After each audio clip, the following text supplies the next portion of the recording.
क्या होगा? जैसे एक व्यक्ति के ऊपर विभिन्न संबंधों के संदर्भ में, विभिन्न संबंधों के दृष्टिकोण से देखा जाए तो व्यक्ति तो एक ही होगा, लेकिन उस एक व्यक्ति में अनेकों संबंध का आरोपण हो सकता है। उसी तरह से परमात्मा और ईश्वर तो एक ही होता है, लेकिन उसको देखने वाले का दृष्टिकोण जैसा होता है, अपने दृष्टिकोण से उसके नाम अनेक हो जाते हैं। नाम अनेक होने से, रिश्ते अनेक होने से जैसे व्यक्ति अनेक नहीं होता, उसी तरह से नाम अनेक होने से तत्व अनेक नहीं होता, वह एक ही होता है। जैसे कोई व्यक्ति पानी को वाटर कह करके पिए तो भी उसकी प्यास बुझेगी, कोई उसको जल कह करके पिए तो भी उससे प्यास ही बुझेगी, कोई उसको पानी कह करके पिए तो उससे प्यास ही बुझेगी, कोई उसको बंगाली होगा, कोई जौल कह करके पिएगा तो प्यास ही बुझेगी, कोई अरबी बोलने वाला, उर्दू बोलने वाला होगा तो उसको आव कहेगा तो भी उससे प्यास ही बुझेगी। बुझेगी कि नहीं? तो जल कहने से, वाटर कहने से, पानी कहने से, नीर कहने से, जल कहने से, आव कहने से, उसका नाम अलग अलग होने से उसका काम अलग हो जाएगा, ये काम एक ही रहेगा। कबीर साहब ने समझाया कि नाम के अंतर होने से तत्व में अंतर दृष्टि अंतर करके तुम आपस में लड़ो मत। भाई रे दुई जगदीश कहां से आया, कहू कौने वो राया, अल्लाह राम करीमा केशव हरि हजरत नाम धरा, केवल नाम धरा हुआ है, लेकिन उसकी मौलिकता में कोई अंतर नहीं। का कैसे? तो का एक उदाहरण और देता हूं।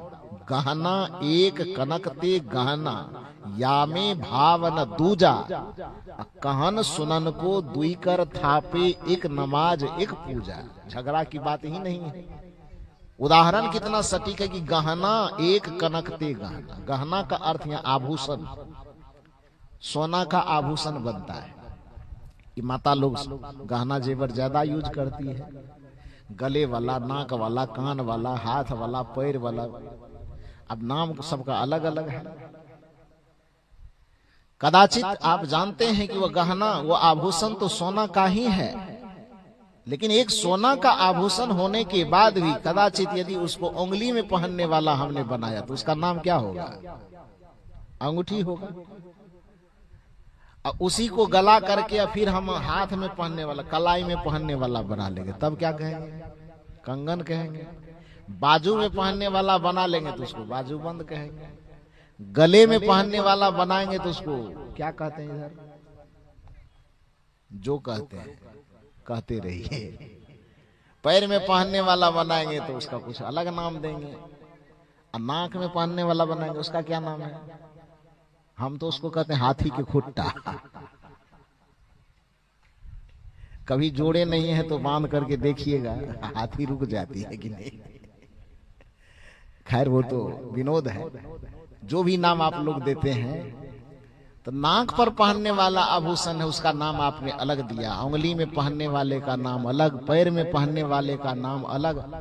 इकट्ठे सबको ले जाएं सोना बनाने वाले के यहाँ और सबको गला दे। जितना आभूषण अलग अलग, अंगूठी, गले वाला, बाजू वाला, कलाई वाला, पैर वाला, घुटना वाला, जहां वाला भी गहना है उस सबको गला करके एक कर देंगे। अब क्या बचेगा? सबको गला करके बचेगा क्या? सोना।